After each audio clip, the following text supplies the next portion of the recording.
अब आपका क्वेरी मेरे पास आ जाएगी, सर हम आईबीएस को कैसे पढ़ाई करें? मैं बता रहा हूँ, डोंट वरी। तो स्टडी कैसे करोगे आईबीएस को? मैंने कुछ स्टेप्स बनाए हैं, मेरे स्टेप्स 6 स्टेप्स हैं, 6 स्टेप्स को फॉलो करो, आईबीएस आपके हाथ में आ जाएगा ऐसे, और 80 प्लस नंबर आएंगे आपके आईबीएस में। कैसे? स्टेप 1 में आपको क्या करना है बंधु? स्टेप 1 में सारे मटेरियल को लो, पूरे मटेरियल को लो, ठीक है? मेरी रिकमेंडेशन है कि स्टडी मटेरियल लो, अदरवाइज वो मटेरियल ले लो जो आप एग्जामिनेशन हॉल में लेके जाने वाले हो, ठीक है? जो आप एग्जामिनेशन हॉल में लेके जाने वाले हो, या तो वो मटेरियल ले लो। मेरी रिकमेंडेशन है स्टडी मटेरियल लो। मटेरियल में क्या क्या लेना है? एमटीपी भी आपके पास होना चाहिए, आरटीपी भी होने चाहिए, सजेस्टेड आंसर होने चाहिए, मॉक टेस्ट पेपर होने चाहिए, प्रीवियस ईयर क्वेश्चन भी होने चाहिए, 4-5 अटेम्प्ट के, ये आप अपने पास रखो। उसके बाद स्टेप 2 में आपको क्या करना है? आप करो इंडेक्स बनाओ, इस मटेरियल से अपना खुद का इंडेक्स बनाओ, ठीक है? और जितने भी कांसेप्ट्स हैं, चैप्टर हैं, उन सबका एक इंडेक्स बना लो अपने अपने हिसाब से, अपने हाथ। ये आप कब करोगे? ये आप रिवीजन 1 में करोगे, स्टेप 3 और स्टेप 2 जो आपका रिवीजन 1 में मैंने 3 दिन दिए हैं, 3 दिन में आपको यही काम करना है जो मैंने स्टेप 2 और स्टेप 3 बता रहा हूं। मैंने कहा ना रिवीजन 1 में आपको क्या करना है? जब आप रिवीजन 1 का मैंने जो 3 डेज दिए हैं उसमें आपको स्टेप 2 और स्टेप 3 करने हैं। स्टेप 2 में क्या करना है कि आपको इंडेक्स बना लेना सभी चैप्टर्स का अपने हाथों से, ठीक है? अगर आपके पास कोई ऑलरेडी ऐसा मटेरियल अवेलेबल है जिसमें पूरे स्टडी मटेरियल का इंडेक्स है, बहुत अच्छे, उसको यूज करो। मेरा मतलब यह है study material, mock test, RTP, MTP, पिछले 3-4 अटेम्प्ट के क्वेश्चन सबका इंडेक्स आपके हाथ में होना चाहिए। 3 दिन बैठ के आपको यही मेहनत करनी है, और आपको एक बार सारे कांसेप्ट रीड कर लेने हैं स्टडी मैट से, हेडिंग हेडिंग। एक बार सारे कांसेप्ट्स की हेडिंग हेडिंग पढ़ लेनी है स्टडी मैट से, सारे स्टडी मैट से। 3 दिन में ये हो जाएगा, क्योंकि मैं कह रहा हूं रट्टा नहीं लगाना आपको। आपको सिर्फ पेज पलटने हैं और ये देखना है कि कौन से कांसेप्ट के बारे में कहां लिखा हुआ है, हेडिंग हेडिंग। उससे क्या है कि स्टडी मैट की पिक्चर एक माइंड में आपके छप जाएगी। जब आप स्टडी मैट के एक पेज को देखोगे, तसल्ली से देखोगे, तो स्टडी मटेरियल की पिक्चर आपके दिमाग में छप जाएगी कि किस पेज में, किस चैप्टर में, किस टॉपिक के बारे में बात कर रहा है, और डिटेल के लिए आपने इंडेक्स बना लिया है। 3 दिन आपको बैठ के यही मेहनत करनी है, कुछ नहीं करना, सिर्फ आईबीएस पढ़ना है और यही मेहनत करनी है, ठीक है? समझ में आ गई? स्टेप नंबर 4 पे आते हैं। स्टेप नंबर 4 और स्टेप नंबर 5 जो है वो आपका रिवीजन 2 में काम आएगा। रिवीजन 2 में कैसे काम आएगा सुनो। अटेम्प्ट करने हैं केस स्टडीज जो इंस्टीट्यूट ने दिए हैं। केस स्टडीज इंस्टीट्यूट ने कुछ केस स्टडीज साइट पे डाली हुई है, कुछ उसने एडिशनल केस स्टडीज दी हुई है, उसने आरटीपी में भी केस स्टडी दी हुई है, उसने एमटीपी में केस स्टडी दी हुई है, उसने प्रीवियस ईयर पेपर्स पूछे हैं, सारी केस स्टडी उठाओ, उनको सोल्व करो। सोल्व कैसे करना? लिख के देखना है, सब बिल्कुल नहीं लिख के देखना। केस स्टडी उठाओ, पढ़ो, क्वेश्चन पढ़ो, जिस तरीके से आप पेपर में अटेम्प्ट करने वाले हो केस स्टडी को, उस तरीके से उस केस स्टडी को पढ़ो। उसके बाद उसके जो क्वेश्चंस हैं उनके आंसर्स फाइंड करने की कोशिश करो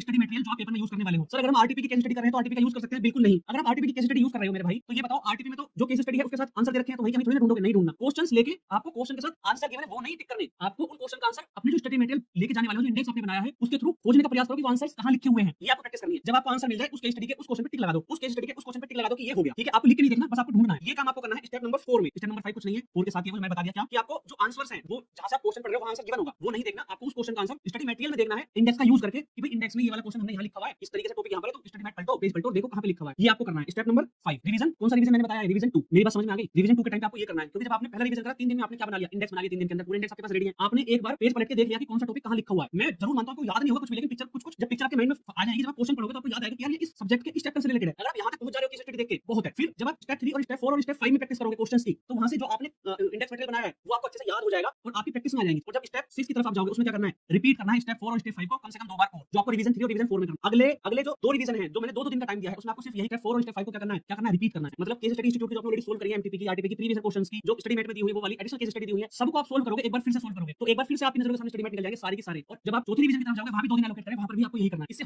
ये होगा कि जब आप एग्जामिनेशन हॉल में जाओगे, एग्जाम में जाने से पहले भी आपको 1.5 दिन मिलेगा, वहां पर भी आप इसी काम को रिपीट करो। तो जब आप एग्जाम हॉल में जाओगे तो आप वो काम 5 बार ऑलरेडी कर चुके हो, वो काम 5 बार ऑलरेडी कर चुके हो जो आप एग्जाम हॉल में जाकर करने वाले हो। तो आपको कहीं ना कहीं इतनी मदद मिलेगी कि आप 80+ स्कोर करो। मैं बता रहा हूं दोस्तों, आईबीएस को क्रैक करने का सिर्फ यही एक तरीका है।